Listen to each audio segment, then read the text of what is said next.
Hello friends, मी Vishakha. Global online मराठीमध्ये आपल्या सर्वांचं स्वागत आहे. आजच्या व्हिडिओमध्ये आपण राष्ट्रसंत तुकडोजी महाराज नागपूर युनिव्हर्सिटी म्हणजे RTMNU पेट 2021साठी रिसर्च मेथॉलॉजी या टॉपिकवरती MCQs बघणार आहोत. प्रॅक्टिस MCQs आहेत, जे या पेट एक्झामसाठी तुम्हाला खूप हेल्पफुल ठरणार आहे. हे आजचं तिसरं लेक्चर आहे. याआधी आपले 2 लेक्चर्स कंप्लीट झालेले आहेत रिसर्च मेथॉलॉजी टॉपिकवरती. लेक्चर सुरू करण्यापूर्वी जे स्टुडंट्स या पेटसाठी प्रिपरेशन करत आहेत, त्यांच्या प्रिपरेशनला बूस्ट करण्यासाठी, आणखीन स्ट्रॉंग करण्यासाठी आम्ही एक कंप्लीट कोर्स घेऊन आलो आहोत पेपर 1साठी. जसं आपल्याला माहिती आहे की त्या पेपरमध्ये आपल्याला 2 सेक्शन असणार आहेत, ज्यामध्ये सेकंड सेक्शन हा तुमचा सब्जेक्ट असणार आहे आणि फर्स्ट सेक्शनमध्ये तुम्हाला रिसर्च मेथॉलॉजी आणि जनरल ॲप्टिट्यूडवर क्वेश्चन येणार आहेत. त्यावरच आधारित आम्ही हा कंप्लीट कोर्स तुमच्यासाठी घेऊन आलो, ज्याच्यामध्ये 5 टेस्ट तुम्हाला जनरल ॲप्टिट्यूडवर देणार आहोत आणि 10 टेस्ट त्या रिसर्च मेथॉलॉजीवर देणार आहोत. तसेच तुम्हाला नोट्स मिळणार आहेत, फुल सिलॅबस, जे मराठी आणि इंग्लिश दोन्ही लँग्वेजमध्ये असणार आहेत आणि तुम्हाला गायडन्स देखील मिळणार आहे. तर हे सगळं तुम्हाला ₹499 मिळणार आहे आणि हे मिळवण्यासाठी फक्त दिलेल्या WhatsApp नंबरवरती मेसेज करायचा आहे. जर RTMNU ही एक्झाम, पेट एक्झाम जर तुम्हाला क्लिअर करायचं असेल, तर हा कोर्स तुम्हाला कम्प्लिटली सपोर्ट करणार आहे. तर लवकरात लवकर हा कोर्स जॉइन करा. वळूयाच्या प्रश्नाकडे. पहिला प्रश्न आहे, what is the main aim of interdisciplinary research? अंतविषय संशोधनाचे मुख्य उद्दिष्ट काय आहे?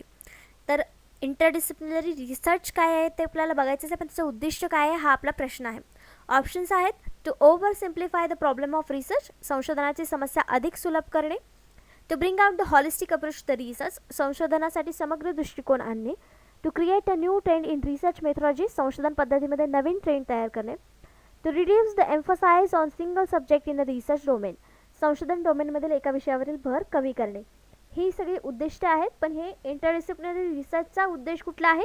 तर करेक्ट आन्सर आहे B, to bring out the holistic approach to the research, संशोधनासाठी समग्र दृष्टिकोन आणणे हे एक या रिसर्चचं उद्दिष्ट आहे.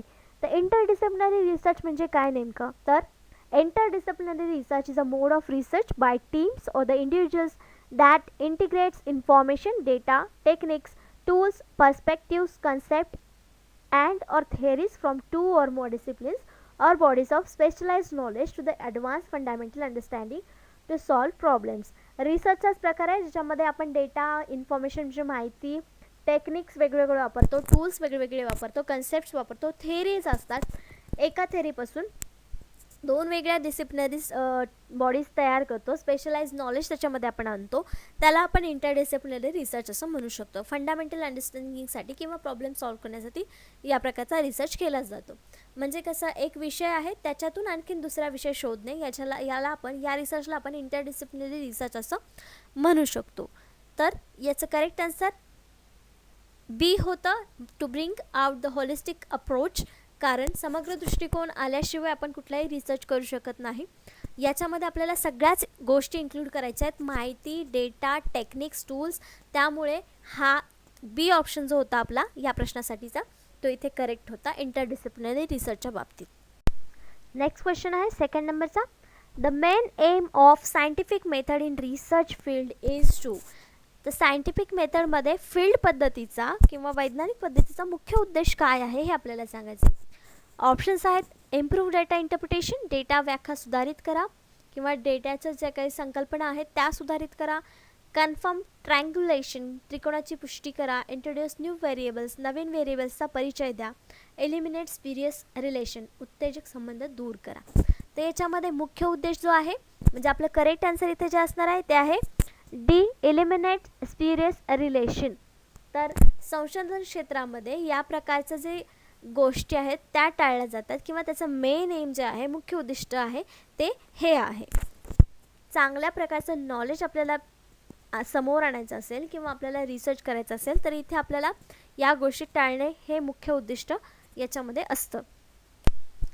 When conducting research, scientists use the scientific method to collect measurable empirical evidence in an experiment related to the hypothesis, often in the form of if the statement, the result aiming to the support or contradict the theory. थेअरीची जी गोष्ट आहे त्याच्याबद्दल आपल्याला जो काही result काढायचा आहे त्या रिझल्टच्या एमपर्यंत म्हणजे त्याच्या गोलपर्यंत पोहोचण्यासाठी आपण सायंटिफिक मेथड या रिसर्चमध्ये वापरत असतो. त्याच्यामध्ये पुरावे देण्यासाठी सायंटिफिक मेथड वापरत असतो. जेव्हा सायंटिफिक मेथडने आपण एखादी गोष्ट करतो तेव्हा आपल्याला चांगले पुरावे हाती लागतात. त्या पुराव्यांद्वारे आपण नेक्स्ट जो व्यक्ती आहे, समोरचा जो व्यक्ती आहे, त्याला आपण आपलं संशोधन काय आहे किंवा आपली जी गोष्ट आपल्याला मिळालेली आहे ती बरोबर आहे किंवा आपण जे हायपोथेसिस मांडलेलं आहे ते बरोबर आहे हे आपण प्रूव्ह करू शकतो सायंटिफिक मेथड जर आपण रिसर्चमध्ये वापरली तर. तर व्हॉट इज सायंटिफिक मेथड हे आता आपण या प्रश्नामध्ये समजून घेतलं. नेक्स्ट क्वेश्चन आहे 3rd नंबरचा. A researcher is interested in studying the prospect of particular political party in an urban area. So what tool should we prefer for the study? एखाद्या संशोधकास शहरी भागात विशिष्ट राजकीय पक्षाच्या संभाव्यतेचा अभ्यास करण्यास रस आहे तर अभ्यासासाठी त्यांनी कोणते साधन पसंत केले पाहिजे. थोडक्यात एक व्यक्ती आहे ज्याला अभ्यास करायचा आहे जे राजकीय पक्ष आहेत त्यांच्या संभाव्यतेचा, तर त्यामध्ये कुठली पद्धत आपल्याला वापरायची आहे किंवा जर भविष्यामध्ये आपण अशा प्रकारचा रिसर्च करणार असेल तर आपण कुठली पद्धत वापरली पाहिजे असा हा प्रश्न आहे. तर याचे ऑप्शन्स आहेत रेटिंग स्केल मानांकन श्रेणी, इंटरव्ह्यू म्हणजे मुलाखत, क्वेश्चनायर म्हणजे प्रश्नावली, शेड्यूल म्हणजे वेळापत्रक. तर रेटिंग स्केल, इंटरव्ह्यू हा एखाद्या व्यक्तीचा आपण घेऊन मग त्यावर रिसर्च करू शकतो. शेड्यूल वेळापत्रक ठरवून आपल्याला त्याच्यावरती डेटा मिळणार आहे का नाही. मग आपल्याला काय इथे द्यावं लागणार आहे, इथे आपल्याला द्यावं लागणार आहे क्वेश्चनायर प्रश्नावली. भरपूर साऱ्या राजकीय पक्षांच्या संभाव्यतेचा अभ्यास करायचा आहे. मग तिथे आपल्याला किती प्रश्न विचारावे लागतील माहिती नाही. मग अशा वेळेस आपण काय करतो, एक प्रश्नावली तयार करतो, क्वेश्चनायर तयार करतो. हा डेटा कलेक्शनचा एक टूल आहे असं आपण म्हणू शकतो. मग या प्रश्नाचा आपला करेक्ट आन्सर काय आहे, सी क्वेश्चनायर प्रश्नावली. या प्रकारच्या अभ्यासाने आपण या प्रकारची माहिती मिळवू शकतो. म्हणजे हा जो प्रश्न आहे आपला तो क्वेश्चनायरमुळे सुटणार आहे. Since it is an urban area, so there is a probability of literacy amongst a greater number of people. तर अशा वेळेस आपलं हे करेक्ट आन्सर का असू शकतं, तर इथे अर्बन एरियामध्ये सांगितलं आहे म्हणून याची लिटरसी जे साक्षरता दर आहे तो चांगला असणार आहे. बऱ्यापैकी चांगल्या नंबरचे लोक इथे साक्षर असणार आहेत. Also there will be the numbers questions over the ruling period of political party which cannot be simply answered by rating. तर याच्यामध्ये रेटिंगनी क्वेश्चनचे आन्सर देऊ शकणार नाही कारण भरपूर साऱ्या पॉलिटिकल पार्टी आहेत ते काही वेळेस रूल करत असतात, रूल पिरियड असतो तिथे, तर त्यामुळे त्याचे करेक्ट आन्सर आपल्याला मिळू शकणार नाहीत रेटिंगनी. रेटिंग देऊन त्याचं करेक्ट आन्सर आपल्याला मिळू शकणार नाही. मग अशा वेळेस काय करणार आपण, the rating can only be consider if any political party has done some work. हां, तर त्यांच्या संभाव्यतेचा अभ्यास करताना आपण रेटिंग वापरणार नाही. रेटिंग कशाच्या वेळेस वापरू शकतो आपण, की ते तेव्हा ज्यांनी एखादं काम कंप्लीट केलं असेल मग त्यांचं काम कसं झालेलं आहे त्यासाठी आपण रेटिंग स्केल किंवा रेटिंग वापरू शकतो. त्या गोष्टीचा सर्वे करण्यासाठी आपण रेटिंग वापरू शकतो. पण हे जे काम सांगितलेलं आहे which is the questionnaire use, which is why the questionnaire use, का यूज केलेले आहे आपण, तर रेटिंग इथे यूज करता येणार नाही आहे आणि भरपूर सारे नंबर इथे लोकांचे जे आहेत ते साक्षर असणार आहेत जे क्वेश्चन वाचून आन्सर देऊ शकणार आहेत म्हणून इथे आपण क्वेश्चनायरचा वापर केलेला आहे. भरपूर मोठ्या अमाऊंटमध्ये म्हणजे भरपूर नंबर्समध्ये क्वेश्चनायर एकाच वेळी दिली तर आपल्याला भरपूर डेटा कलेक्ट होतो म्हणून इथे आपण ही पद्धत वापरलेली आहे किंवा या प्रकारच्या प्रश्नाचा आन्सर जे आहे ते आपलं क्वेश्चनायर येणार आहे. नेक्स्ट क्वेश्चन आहे 4th नंबरचा. The conclusions findings of type of research cannot be generalize to other situations. कोणत्या प्रकारच्या संशोधनाचे निष्कर्ष इतर परिस्थितीमध्ये सामान्य केले जाऊ शकत नाहीत, जनरलाइज केले जाऊ शकत नाहीत. ऑप्शन्स आहेत casual comparative research, historical research, descriptive research, experimental research. हे सगळे आपल्या रिसर्चचे प्रकार आहेत. तर या प्रकारातला कोणता असा प्रकार आहे किंवा कोणता असा रिसर्च आहे ज्याचा निष्कर्ष प्रत्येक परिस्थितीमध्ये लागू होत नाही किंवा सेम असेलच असं आपण सांगू शकत नाही. तर यापैकी कुठला रिसर्च आहे, त्याचे करेक्ट आन्सर आहे बी हिस्टोरिकल रिसर्च, ऐतिहासिक संशोधन. तर ते का नसेल बघूया. One cannot generalize historical research in the USA which has been done in India. तसं आपण जनरलाइज का करू शकत नाही, आपण एक उदाहरण दिलेलं आहे होतं की USA झालेला हिस्टोरिकल रिसर्च जो आहे तोच इंडियामध्ये लागू होईल असं नाही आहे. एखादं म्युझियम आहे USA आणि त्या म्युझियमचे लोक व्हिजिट करणं किंवा ते हिस्टॉरिकल बॅकग्राऊंड जे आहे तिथल्या म्युझियमचं तेच बॅकग्राऊंड इंडियातल्या म्युझियमचं असेल किंवा तिथल्या राजांचं असेल असं आपण सांगू शकत नाही. म्हणजे हिस्टॉरिकल रिसर्च जो आहे तो दोन्हीकडे सेम होऊ शकत नाही. म्हणून आपल्या इथे करेक्ट आन्सर जे आलेलं आहे ते हिस्टॉरिकल रिसर्च होता, जो जनरलाइज करू शकत नाही प्रत्येक सिच्युएशनमध्ये. Historical research is a qualitative technique. तर हिस्टॉरिकल रिसर्च काय आहे? क्वालिटेटिव्ह आहे, क्वांटिटेटिव्ह नाही. Historical research studies the meaning of past events in an attempt to interpret the facts and explain the cause and events. तर historical रिसर्चमध्ये काय explain करतो किंवा काय रिसर्च होतो, तर जे भूतकाळात झालेले इव्हेंट्स आहेत किंवा जे सत्य आहेत, आपल्या भूतकाळातील फॅक्ट्स आहेत, सत्य आहेत, त्यांना एक्सप्लेन करणं किंवा कुठले इव्हेंट्स आहेत त्याचे कारणं कुठली होती किंवा त्या इव्हेंट्स कसे झाले, त्याचा इफेक्ट काय होता, प्रेझेंट इव्हेंट्स काय आहेत त्याच्यातले, त्याच्यावरती रिलेटेड, यासाठी आपण हिस्टॉरिकल रिसर्च करत असतो. हिस्टॉरिकल बॅकग्राऊंड, हिस्टॉरिकल रिसर्च हे पुढच्या पिढीला माहिती मिळण्यासाठी केले जातात. तर आत्ताच्या आपण प्रश्नावरून आपण हिस्टॉरिकल रिसर्च काय आहे किंवा त्याचे जे निष्कर्ष आहेत ते सगळीकडे जनरलाइज होऊ शकत नाही हे शिकलो. नेक्स्ट क्वेश्चन आहे 5th नंबरचा. Who can successfully conduct research? यशस्वीरित्या संशोधन कोण करू शकतो? संशोधन कुठलाही व्यक्ती करू शकतो का? एखादा व्यक्ती उठला आणि संशोधन करायचं आहे म्हटलं तर करू शकतो का? सामान्यपणे तर करू शकतो, पण समाजासाठी तो व्हॅलिड असेल असं नाही. सामान्यपणे मला याच्याबद्दल माहिती घ्यायची आहे, क्युरियोसिटी म्हणून मला ह्याच्याबद्दल माहिती करून घ्यायचं आहे, हा शोध किंवा संशोधन असं म्हणू शकतो. पण जो प्रॉपर संशोधन असतो, ज्याला व्हॅलिड मान्यता असते, ते संशोधन करण्यासाठी कुठली गोष्ट आवश्यक आहे ते बघूया. ऑप्शन्स आहेत. Someone who is a hard worker, कोणी कठोर परिश्रम कामगार आहे. पोस्ट ग्रॅज्युएशन डिग्री, पदव्युत्तर पदवी असायला पाहिजे. हॅज स्टडीड रिसर्च मेथॉलॉजी, संशोधन पद्धतीचा अभ्यास केला आहे. Poses thinking and reasoning ability, विचार करण्याची क्षमता आणि तर्कक्षमता असावी. तर यामधले सगळेच ऑप्शन आपल्याला करेक्ट वाटत आहेत की त्यांनी हार्डवर्कर असलं पाहिजे, ते पोस्ट ग्रॅज्युएट तर असलंच पाहिजे. माहिती आहे आपल्याला संशोधन करण्यासाठी, PhD करण्यासाठी पोस्ट ग्रॅज्युएशन कंपल्सरी आहे. त्यानंतर रिसर्च मेथॉलॉजीचा अभ्यास केलेला असावा, हे पण कंपल्सरी आहे आपल्याला PhD करायची असेल तर. मग लास्ट पण आहे की विचार करण्याची क्षमता आणि तर्क क्षमता असेल तर आपण PhD करू शकतो. मग यातलं करेक्ट आन्सर काय आहे? तर तिथं करेक्ट आन्सर आहे C, has studies research methodology, संशोधन पद्धतीचा अभ्यास केलेला असावा त्यांनी, त्यानुसारच त्याचं करेक्ट आन्सर मिळू शकतं किंवा करेक्ट स्टेपने आपण रिसर्च व्यवस्थित करू शकतो. म्हणून याचं करेक्ट आन्सर आहे सी, की त्यांनी रिसर्च मेथॉडचा अभ्यास केलेला असावा, तेव्हाच तो एक रिसर्च प्रॉपर करू शकतो. मग या क्वेश्चनचं एक्सप्लेनेशन देखील असंच आहे. कोणतीही व्यक्ती ज्याने रिसर्च मेथॉडॉजी अभ्यासलेली आहे किंवा त्याला ती रिसर्च मेथॉडॉजी काय आहे हे माहिती आहे, तो त्याच्या मनाने किंवा एखादा कुठलाही सब्जेक्ट निवडून त्याच्यावरती रिसर्च करू शकतो, संशोधन करू शकतो. नेक्स्ट क्वेश्चन बघूया 6 नंबरचा. Which of the following is not method of research, पुढीलपैकी कोणती संशोधन करण्याची पद्धत नाही. ऑप्शन्स दिलेले आहेत, त्यातली कुठली पद्धत ही संशोधन करण्याची नाही आहे किंवा संशोधन पद्धत नाही आहे हे सांगायचं आहे. ऑप्शन्स आहेत सर्वेक्षण, हिस्टॉरिकल म्हणजे ऐतिहासिक, ऑब्झर्वेशन म्हणजे निरीक्षण, फिलॉसॉफिकल म्हणजे तात्विक. तर आपण जेव्हा ऑप्शन्स वाचतो त्याच्यातून पटकन क्लिक होतं की कुठला आन्सर याचं असावं. याचं करेक्ट आन्सर आहे सी, ऑब्झर्वेशन, निरीक्षण. ही एक संशोधनाची पद्धत नाही आहे, हे एक रिसर्चचं टूल आहे, संशोधनाचं टूल आहे, डेटा कलेक्शनचं टूल आहे असं आपण म्हणू शकतो, पण संशोधन करण्याची पद्धत ही नाही. म्हणून इथं आपलं करेक्ट आन्सर काय आलेलं आहे सी, ऑब्झर्वेशन, निरीक्षण.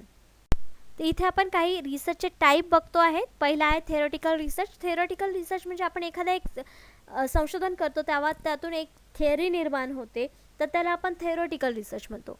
अप्लाइड रिसर्च म्हणजे काय? एखाद्या गोष्टीवरती किंवा प्रॉब्लेमवरती पटकन सोल्युशन काढायचं असेल तेव्हा आपण एखादा रिसर्च करतो आणि ते अप्लाय करतो आपल्या सिच्युएशनवरती, प्रॉब्लेमवरती, त्याला आपण अप्लाइड रिसर्च म्हणतो. एक्सप्लोरेटरी रिसर्च म्हणजे काय? एखादा प्रॉब्लेम आहे किंवा कन्सेप्ट आहे, सिच्युएशन आहे जी क्लिअरली डिफाईन झालेली नाही आहे, त्याच्यावर अजून संशोधन व्हायला पाहिजे, अशा प्रकारचा रिसर्च आहे, ते एक्सप्लोरेटरी रिसर्च आहे. डिस्क्रिप्टिव्ह रिसर्च म्हणजे काय? ते एखाद्या गोष्टीबद्दल भरपूर सारे डिस्क्रिप्शन आहे किंवा त्याचे परिणाम, कारण जे काही आपण डिस्क्रिप्शन लिहितो त्याला डिस्क्रिप्टिव्ह रिसर्च असं म्हणू शकतो. तर एक्सप्लेनेटरी रिसर्च म्हणजे काय? तर ते जे प्रॉब्लेम्स आहेत ते वेल रिसर्च नसतात, मग त्याच्यावर आणखीन रिसर्च आवश्यक असतो, बेटर रिसर्च करणं गरजेचं असतं, तेव्हा या प्रकारचा रिसर्च केला जातो. क्वालिटेटिव्ह रिसर्च म्हणजे काय? ज्याच्यामध्ये अंक नाहीत असा रिसर्च, आणि क्वांटिटेटिव्ह म्हणजे ज्याच्यामध्ये अंक आहेत असा रिसर्च. तर हे दोन वेगवेगळे प्रकार आहेत. त्याच्या अंडर वेगवेगळे प्रकार रिसर्चचे पडत असतात. एक्सपेरिमेंटल रिसर्च म्हणजे जिथे आपण एक्सपेरिमेंट करून तिथे रिसर्च निर्माण होतो, त्याला एक्सपेरिमेंटल रिसर्च म्हणू शकतो. हे काही पार्ट्स आहेत किंवा हे काही टाईप्स आहेत रिसर्चचे. याच्या व्यतिरिक्तही रिसर्चचे टाईप्स आहेत, ते देखील आपण एखाद्या क्वेश्चन्समध्ये किंवा कन्सेप्टमध्ये, थेअरीमध्ये बघणार आहोत. नेक्स्ट क्वेश्चन आहे 7 नंबरचा. A research problem is feasible only Wien. एक संशोधन समस्या फक्त तेव्हा शक्य आहे जेव्हा शक्य किंवा व्यवहार्य आहे, की जेव्हा ऑप्शन्स आहेत इट हॅज युटिलिटी आणि रिलिव्हन्स, याची उपयुक्तता आणि प्रासंगिकता आहे. It is new and add something to the knowledge, हे नवीन आहे किंवा ज्ञानात काहीतरी जोडते. इट इज रिसर्चेबल, हे संशोधन करण्यायोग्य आहे. आणि D all of the above वरील सर्व. त्याचं करेक्ट आन्सर आहे D all of the above. का? कारण रिसर्च प्रॉब्लेम विचारलेला आहे, कधी व्यवहार्य असतं किंवा शक्य आहे किंवा तो घेण्यायोग्य आहे, कारण त्याच्यामध्ये उपयुक्तता आणि प्रासंगिकता पण पाहिजे. म्हणजे लेटेस्ट विषय असेल तरच त्याच्यामध्ये उपयुक्त असेल. त्याच्यावरती जे सोल्युशन आपण शोधणार आहेत ते जर आधी घडून गेलेल्या गोष्टीवरती असतील तर त्याचा तिथे काहीच उपयोग होणार नाही. म्हणजे प्रासंगिकता त्याच्यामध्ये असायला हवी त्या प्रॉब्लेममध्ये, जो आपण रिसर्च प्रॉब्लेम निवडणार आहे त्याच्यामध्ये. त्यानंतर जे आपण सर्च करणार आहोत त्याच्यामध्ये आपल्या ज्ञानात काहीतरी भर पडायला पाहिजे. ऑलरेडी जर ते करून झालेलं असेल तर त्याच्यामध्ये आपली एक्स्ट्रा भर काय मिळणार नाही. जे आपलं ऑलरेडी नॉलेज आहे तेच नॉलेज आपण शेअर करतो, एवढंच होणार. नंतर इट इज रिसर्चेबल, म्हणजे हे संशोधन करण्यायोग्य पण असलं पाहिजे. नॉर्मल ऑलरेडी त्याच्यावरती कोणीतरी लिहून ठेवलेलं आहे ऑलरेडी असणं त्याला रिसर्चेबल विषय आपण म्हणू शकत नाही किंवा रिसर्चेबल प्रॉब्लेम असं म्हणू शकत नाही. जे जनरल नैसर्गिकरित्या होत आहे त्याच्यावरती जर सोल्युशन ऑलरेडी असेल तर तो एक गुड प्रॉब्लेम होणार नाही, गुड रिसर्च प्रॉब्लेम होणार नाही. म्हणजे आपलं हे सी करेक्ट ऑप्शन, सी देखील करेक्ट ऑप्शन आहे. मग आपल्या इथे तिन्ही ऑप्शन्स करेक्ट आहे, म्हणून डी ऑप्शन इथे आपण आन्सर देतो. ऑल ऑफ द अबो वरील सर्व जे ऑप्शन्स आहेत ते करेक्ट आहेत. A research problem can be define as a statement about the area of the interest. तर रिसर्च प्रॉब्लेम नेमकं काय आहे इथं बघतो आपण. तर एक स्टेटमेंट आहे जे आपल्या इंटरेस्टमधल्या एरियामधला एक स्टेटमेंट आहे किंवा प्रॉब्लेम आहे. A condition that is required to improve, जिथे आपली एक कंडिशन आहे, स्थिती आहे, ती आपल्याला सुधारायची आहे किंवा त्याच्यामध्ये इम्प्रूव्हमेंट करायची आहे. A difficulty that has to be eradicated or any distinguished question existing in scholarly literature in a theory or in practice that point to be solved. तर प्रॉब्लेम म्हणजे काय? एखादी सिच्युएशन आहे ज्याच्यामधला काही प्रश्न आहेत, काहीतरी साहित्य आहे, पण आपल्याला ते सॉल्व करायचं आहे, त्याच्यावरती आपल्याला उपाय शोधायचा आहे, त्याला आपण रिसर्च प्रॉब्लेम असं म्हणू शकतो. जो कोणी एक प्रॅक्टिकल किंवा पॉईंट आहे जो आपल्याला सॉल्व करायचा आहे त्याला आपण रिसर्च प्रॉब्लेम असं म्हणू शकतो. नेक्स्ट क्वेश्चन आहे 8th नंबरचा.